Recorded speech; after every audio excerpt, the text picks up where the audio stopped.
we're finally getting a brick and mortar facility so I can put everything into it. Oh wow, that's crazy. How was the Napoleon Hill thing? Was it Napoleon Hill? The Dale Carnegie program? Dale Carnegie. It was amazing, man. I was in a room with 15 CEOs from all different types of industry for 3 days, 9 hours a day, talking about optimization, communication, how to properly lead, present, how to ask questions and dig deeper within people. It was really good. I loved it. That was great. That's super cool. Here's a good opportunity to share some of that knowledge. Yeah. Okay, so the way it typically works is that people will all open the room at 1 o'clock or 2 o'clock, and then people will start trickling for a couple of minutes. I'll do a very quick little thing introducing you, and then you start, and then I'll go back and forth with you. Yeah, I think we're just going to go through like the starting of the company, my background, and then kind of like what happened during the pandemic and the choices and decisions that I made on a personal level, but then also what we did as a company to kind of weather the storm. Right. I'd be interested to hear how the things that you learned in starting in the most difficult of circumstances impacted the way things are now. Yeah, 100%. Even down to the business model about how we gave up 50% of the company as a cooperative for everyone who works with us. So everyone has living equity in the company. Holy shit. Yep. I'm guessing there are some strings attached to that, or like do you have to work for the company to enjoy that? Yep. So you have to be a part of the company to share in. We split revenue costs. We split profits 50% of every case sold, and we also share in 50% of the equity. So when we go, we're about to close a round of funding, and that was taken out of me and my partner's share, which is 50%. So we'll always leverage our equity to raise capital, not the employees. Let's use this to be part of your presentation deck for investors if you want. We can steer it towards that, like why the company is important and valuable. No, yeah, 100%. I kind of want to just go through everything. It's been I'm sure for you too, it's definitely been trials and tribulations, but I think I've definitely found a lot of self-growth and business growth and a lot of learnings that I think we're going to be able to roll out across the country now. So it's cool. Word. Okay. All right. Well, I'm going to go ahead and open up the room. I think we had something like 60 people sign up for this, so I would be astonished if 10 showed up. But it's mostly the replays that people are going to be doing this stuff, and we'll remind them, and I'll give you the list of all the people that signed up, so you can follow up with them if you want. Okay. And the video, so you can use it for social media or whatever. Okay, so opening up the room. There's not much fanfare there. Do you use VAs? Use virtual assistants? VAs? No, yeah. I do not use virtual assistants. No. I'm loving it. I got one that I deputized to manage the other. All right. Yeah. All right, y'all. So we'll wait for people to kind of trickle in here. We got James Nicklin here from Misguided Spirits, and he's going to tell us all about his the story of building a spirits brand, premium spirits brand, during the hardest time in the universe to start a brand, when all of your core customers are not in business. So it wasn't the best time, but we are here. So I'm happy to sit with you. Thank you for doing this. I think it's really to share all of our stories together collectively. I think there's a lot of learnings to take away from watching some of the stuff with Rev earlier in the day. I've known Rev for, I want to say 10 years now, when he had Idle Hands. There's a lot of growth and knowledge that we can all share. So it's super nice to sit down with you. So. Thank you. Yeah, we'll just wait for they probably just got an email saying it's time to show up. So, we're still a couple minutes early. You want to see some wine? Yeah. Are you doing wine now too? We got a rosé from Sicily, I got a red, a white, and 100% Chardonnay. Okay. So, What's the yeah. brand? Misguided Vines. Misguided Vines, of course. Wow. Strong. Yeah. So are you looking for an economy of scale with your existing outreach? Yeah, we're dealing with about 520 bars in New York City. And then with wine, we see that it's an easier off trade play. So we're kind of going there. It's so nice to be able to talk to accounts. Being able to go walk in and build relationships with off premise retailers, it's so much easier than when it was in the pandemic. No one really wanted to see us. So this is a whole new world, Yeah. I mean, half of their doors were locked. Doors were locked. Everyone was concerned about health and life, not what new brand was going to come to market or a placement. Right, for sure. That's crazy, man. I mean, I can't believe that you survived. I mean, I don't know what you do on a day-to-day basis, but I mean, I'd love to hear more about it. Like, how does one recover from that? But I'm sure it's part of your thing. I think it's, having a positive mental attitude, PMA, right? I used to be a roadie with suicidal tendencies with Mike Muir. And nice. PMA was like, that was it, dude. You just have to go in the day with a positive mental attitude. It's how you start it, how you finish it. And I think I kind of take that. I mean, I get stressed out and I get burnout, but I think having a positive attitude towards the whole thing kind of has put us in the position where we're at now. Yeah, for sure. Which is here. And you guys are, I mean, you came from a sales background. You work for what, Pernod, or did you work in beer? I forget. I worked in beer. So actually my partner, I started at Italy. I opened Italy, New York in 2010 as a waiter, and then went to a bar manager position, and then into an educational position with beer. So I trained and educated over 600 employees on brewing. I became a little bit more of a beer background, started brewing beer, worked with a whole bunch of people in industry in New York City, went out to Chicago, opened the Italy out there, was part of on the opening team. My direction with Italy was to be more education and kind of like that figurehead of alcohol for beer for them. And Miller Coors is based in Chicago, and that's how I met my current partner, who is the head of global brands for Miller Coors. He ran Peroni and Pilsner Urquell, and he ended up hiring me to be the brand manager for Pilsner Urquell in New York City, and then I would take clients to the Czech Republic. I did that for about a year and a half, and then I have friends that own Revolution Brewing in Chicago and help them launch in New York City. And then I worked for Ballast Point. So it's kind of like trying to find my footing. And it was like, how do I become an entrepreneur when working within these corporate dynamics? I wanted to see what Miller looked like, what independent craft beer looked like, what Corona looked like. And through all of those things, there was no inspiration to start. Like, I knew that if I was going to grow or to be given a chance in industry properly, the way I define myself, I would have to start my own thing. And so Misguided Spirits was actually supposed to be a light beer company called Unholy Beer, like a light old man beer that was targeted for the Bushwick kind of demographic. And when I started building that concept out, and I mean, I'd never written a business plan before and doing all this stuff. So there was a lot of learnings, right? Like developing labels and TTP stuff. And it was interesting. That beer idea kind of grew into an alcohol concept. That alcohol concept turned into, where were the pressure points in the craft beer bars? Those pressure points were, all right, hey, I'm paying for a $300 keg, but I have a $6 bottle of garbage in the well. How do we kind of work on that? So this idea and concept has been in iteration or in flux since 2015 for me. I worked with my business partner to raise capital as a bartender working at Great Lady.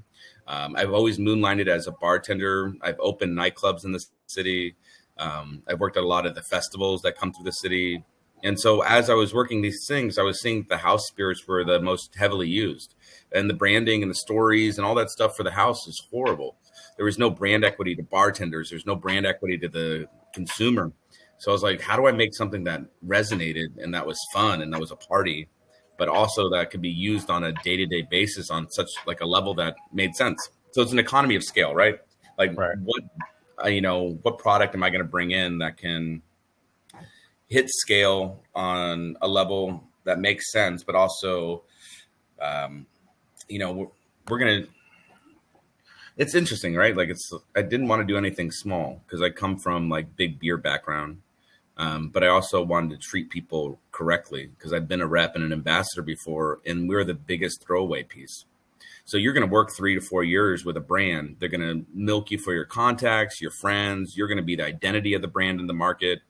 And then in 3 to 4 years, when you get older, you're not that young 20-year-old or that cool kid anymore. And now you've burnt yourself out. They're going to replace You start asking for raises. Yeah. Yeah. You want to make above $100,000. You live in New York City. Or, you want more, right? Like you want to be given the opportunity to have a choice in the company, the direction, how the branding looks, what the marketing's like. No one cares from an ambassador role what your opinion is. They want you to hit the number, right? Our number is this, and that's what you got to do to sell. Right. And so I just wanted something more. So when we're going through like the development of the company, I was like, there has to be a better way to do this. So me and my partner were like, what if we looked at what my experience was as an ambassador, which has kind of been weird, right? Like this is not the normal path to brand ownership. And the way that we're kind of positioning it to people that we hire is that we want to make micro entrepreneurs for the neighborhoods, right? So you own the sales that come out of that neighborhood, collectively in New York. So this is an experiment in the way that the corporate structure is set up. So 50% of the company is owned by all the employees, right? And they share in the profit of every case that's sold. And if we do become profitable in the year, we split the profits of the company to everyone who works in the company. So it's not a normal model. I think it's a model that I think will be more adopted to things. Do you feel that that differentiates you enough in a very cluttered space? So I think there's 3 things. So what is our why? Our why is we want to have an equitable company that offers the best customer service. And then the how, I think that our how is powerful because we're able to inspire people that work for us to actually care because it's their business, because ultimately our success together is driven by the success of the account. And we're, when we hired people, like when I sat down with my so I consider everyone that I work with a partner. When I brought in our first person, his name was Mike Anzalone, and I sat down. He used to be the manager for Captain Lawrence, and I sat down in the cafe, and this is like 4 months before the pandemic. And I was like, hey, I've been working on this thing. It's going to launch, went through it with him. And it was really, want to change the way that alcohol is sold in America. I feel like there's a disconnect between brands that build brands on the backs of humans and brands that look as humans as part of the organization in a way that it's equitable for everyone. You have companies like Breckenridge sold for $109 million in the last couple months. How much did the sales reps get from that? When Ballast Point sold for $1 billion, none of the salespeople got any of that. In fact, the Colby who created the Sculpin had to ask to get some equity paid out to him. So it's like you have these people that invest in the story of a brand, the upper level and executive team of a brand, but really it's the salespeople that build brands. And ultimately that's what it is. It's also, when you look at bartenders too, you have all these activation and programming around bartenders where like, hey, come work for the company and you can we'll fly you here and we'll do this for you and we'll do that. And that's building the brand for these people. And when they sell, because ultimately it's either they're going to sell or they're going to get big and acquire other brands. There's no plan for how they take care of their employees in a sense of, well, here's actual equity in the company. And then if we were to sell, this is what you're worth. You know what I mean? Like there's a very big disconnect to that. How does that translate to distribution of labor? Like, are the people that work in Misguided proactive about solving problems that wouldn't traditionally be inside of their roles? I think people are highly more proactive to see the future, to see the layout of the company. But this is also something that's very interesting too, is we are very aware of pressure because we went through the pandemic together. So everyone that is with the company actually started before the pandemic and has stuck with the company. So I don't want to say we're trauma bonded, but we're very in tune to anything that comes up on a personal level. And we allow for, there's things that happen that have happened to all of us during the pandemic. I think we become a lot more aware of the human rather than the sale. And I think that we're proactive, but also proactive in like, I hit a point like maybe last month, I'm like, I think I'm burning out. Right. So it's like my partner and the guys were like, you should take a week off. There's going to be family issues that come up and occur. I think we're more human proactive than we are necessarily sales proactive. When it comes to sales, I think that we are dealing with a whole new customer base. A lot of people have changed roles in the pandemic. You have a lot of new people that have taken over bars and restaurants, and that's given us the opportunity to educate, train, and tell our story, which has been great too. What's your vision for the company? What do you want to accomplish? Vision for the company is we will be a national brand in 3 years. We will close on our facility in the next 6 months in hopefully Chicago is what we're looking at. Are you doing your own distilling? Yeah, we're going to be doing our own bottling. So similar to the Lebec Corp, some of the larger guys, we will be co-packing and bottling in the Chicago location. And then we'll also have a tap room as well. We'll be aging our whiskey there. Same with rum as well. So you're theoretically infinitely scalable. Yeah. So this year we'll do about 12,000 cases in New York City. Next year we're looking at 22,000 in New York City, but we're going to add probably 6 new markets next year. We're adding a line of wine from Sicily backed by the Italian government. And then we're also looking at importing mezcal from Matalan. That's in partnership with a lowrider company in East LA. So these guys have been bringing in mezcal illegally, smuggling it in, and then selling it to the top chefs in LA for the last 5 years. So we're just going to give them a proper platform and brand identity and structure that we did for Misguided. So with Misguided, we're storytellers. We kind of want brands that have heart, cool energy, and things that are different, right? Things that resonate within my community, So you're going to be, so you're kind of getting into like the agency space almost, like where you are bringing brands to market that you think are cool and helping them with their sales and distribution so they don't have to. Exactly.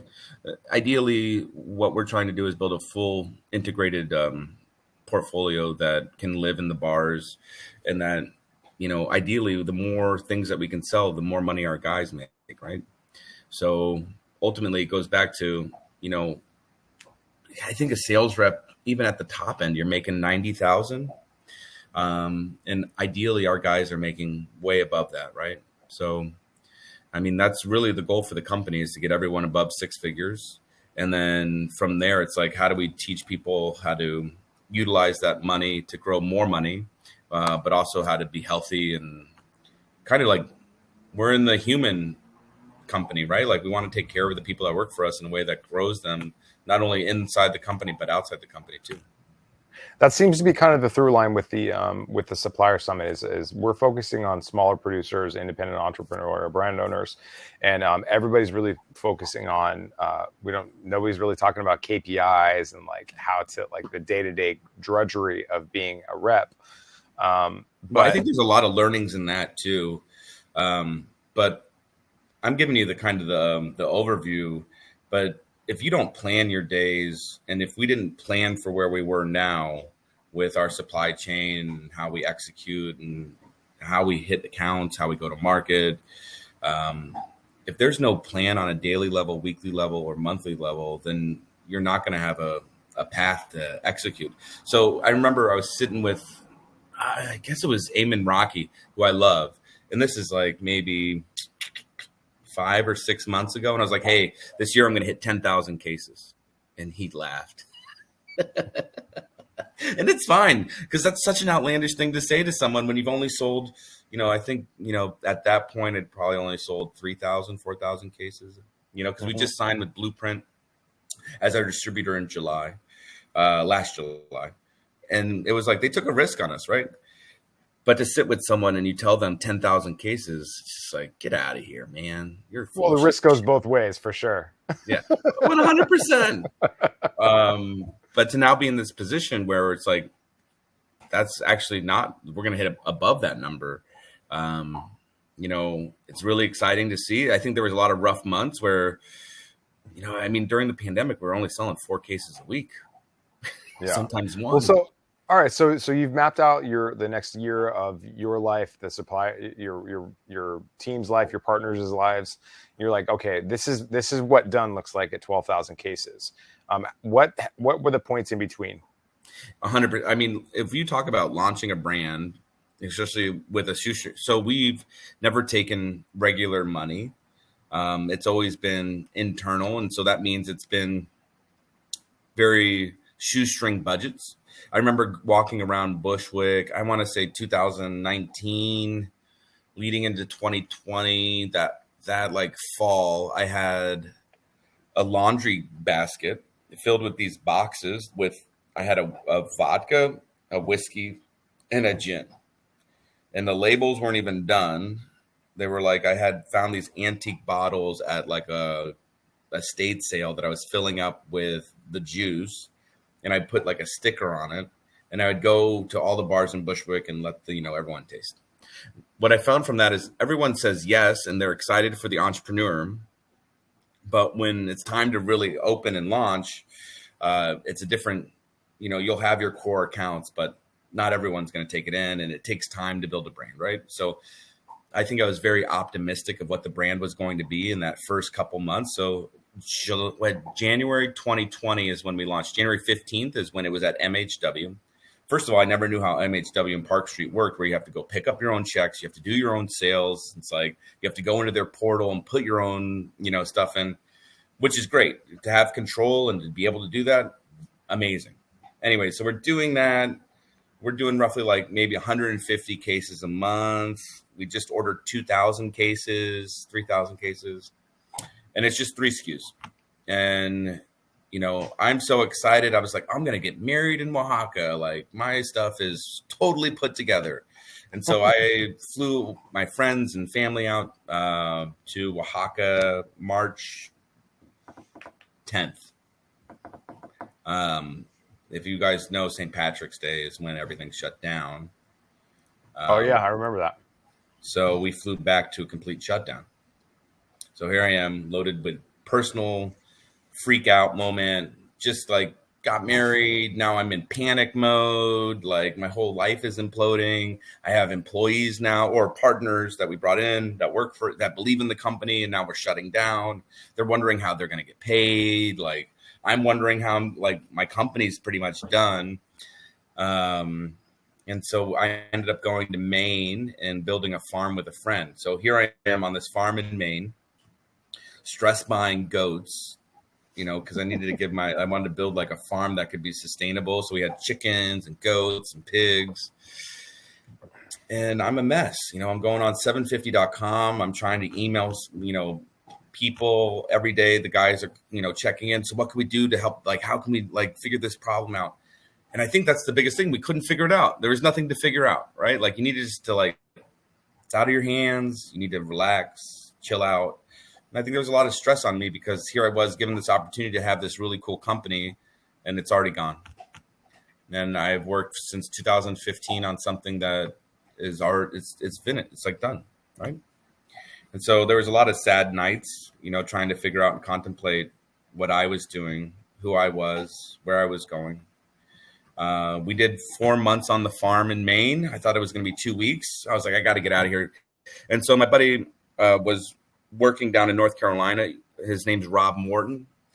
He was opening a bar called Paul's OKI. And I was like, well, unemployment finally hit. And I was like, well, let's just go down and pretend like the government is Rob Morton paying me to help build his bar. And so I went down there and hung out and helped build the bar and did that for about a month.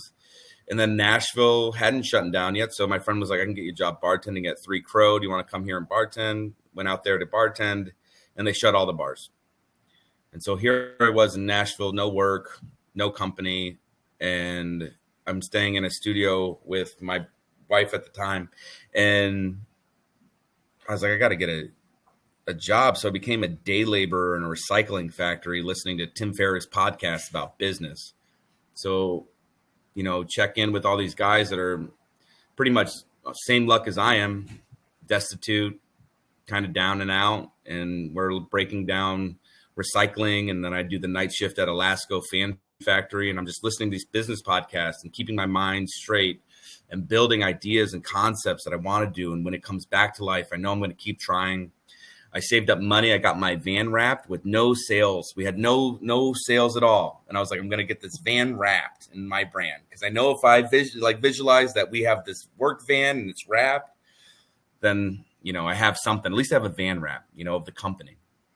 And so my partner called me and he's like, hey, do you want to go back to New York? I hear they're going to start, doing to-go drinks and stuff like that. And so I was like, absolutely. So we went back up to the city, lived in an Airbnb for about a month and a half, found a real place. And then, the guys slowly, we were trying to come back. To-go drinks were a thing for a minute.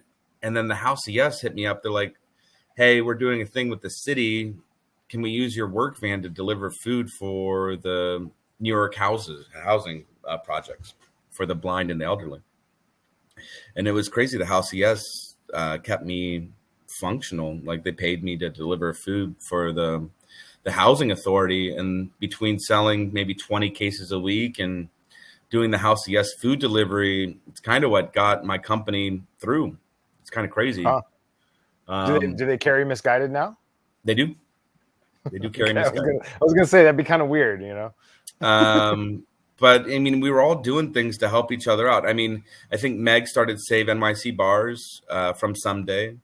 We helped her out as much as we could, like whether it's printing coasters or support or stickers or whatever they needed, we would do. We didn't have a ton of money. But we kind of tried to think outside the box. Whether if you needed us to help build your outside patio, or there was a bar that we've kind of been on the same lineage with called Minnows. And anytime I would go to the estate sales, or, I have a side business where I sell taxidermy to bars and restaurants. But if I saw boots or anything that I could put in their restaurant to help them out, I would load up the van with it and just give it to them for free. And I think that was another thing too. It's like, when the pandemic first hit, it's like, all right, I had all this alcohol that I knew that I wasn't going to sell. So we made gift boxes that we gave out to all the community. We'd drive around and gave out toilet paper and booze before I took off. It's like the company's always meant to make money, but when in doubt, it's the people first, right? So that's really, I mean, if you look at our business, it's 93% on-trade. We're an on-trade business. It's one of the most expensive to deal with in New York City. But if you can relate to bar owners and bartenders in a way that it's not just a normal brand, we do a little bit more than a normal company, and we actually care. I think that's the biggest thing. It's like, how do you have heart, and how do you build heart in a brand? And I think it's the people that you bring into the organization is really how you can change your company. How do you find them and how do you train them? So this is another thing too. The people that I found, it's been in my own network. And as we start to grow, I'm having to bring in from outside of my network. And this was a big thing for, in the last month or so. It's like, how do we develop training processes that make sense? Because we've never written everything down. We've always used, we trust our network. They're people that have worked in industry. They have a track record of having integrity and also ambition to work hard. And so we had to define what were our values that we're looking to hire, right? So I think that it's a lot of times people don't write those things down. Like, what are the key values that you have in yourself and also that you'd like to hire? And so our biggest thing is we're looking for people that want to take on that entrepreneurial role, that have a dynamic disruptor energy, that also are creative. And so it's like we want to be able to find, it's almost like a creative hustler, right? And who thinks outside the box. So it's like when you're hiring for that, we're not going to get the normal person, right? We're looking for pirates, but pirates in the best kind of thing that can work inside of a team, that can communicate, and that have one goal in mind, right? Like it's always for the brand first, and moving that brand forward. But it's also that brand is the pirates behind it, right? Like it's the team. And so as we get new people into the organization, it's been interesting to interview, and how do you get people to believe, right?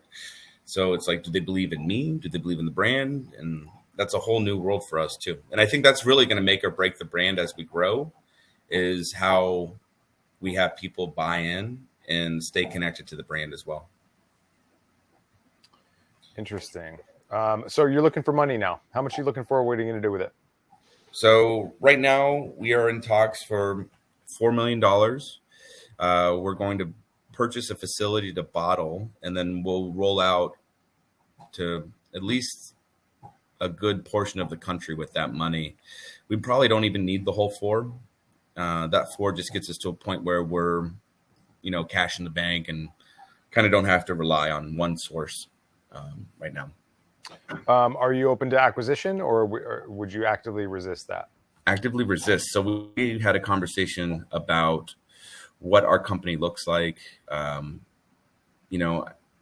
There is never a no, but right now I think we have to flesh out our experiment, which is people before profits.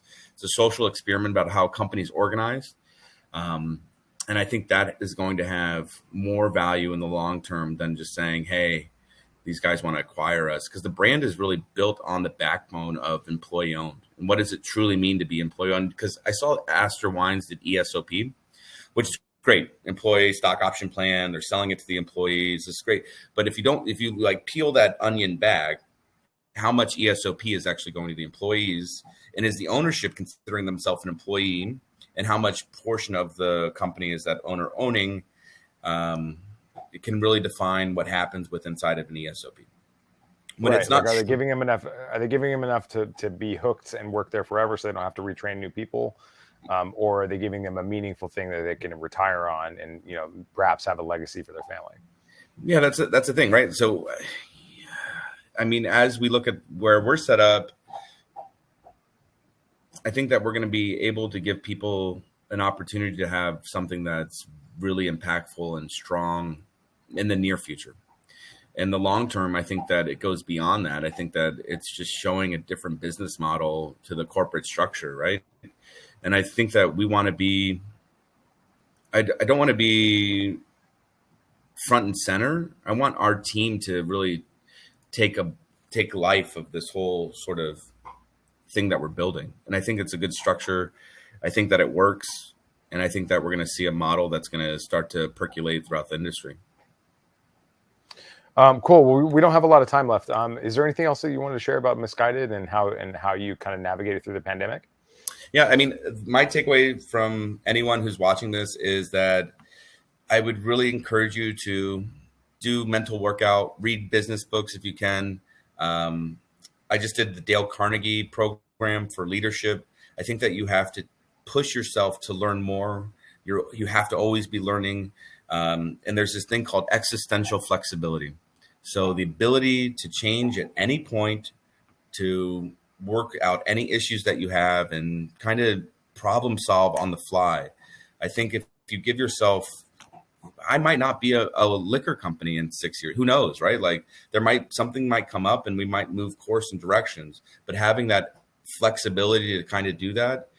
I mean, I started off as a beer company and now I'm selling spirits. So you just have to be flexible to how the things change and flexible to a pandemic or anything else that comes up.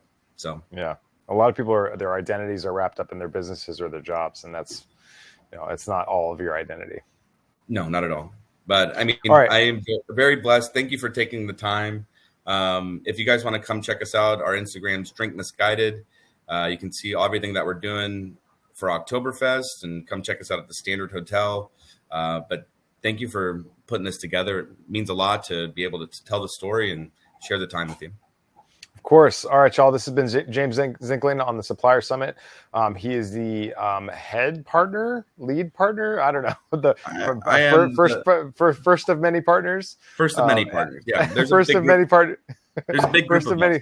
Yeah, first of many partners at Misguided Spirits, and now soon to be Misguided Vines. Yep.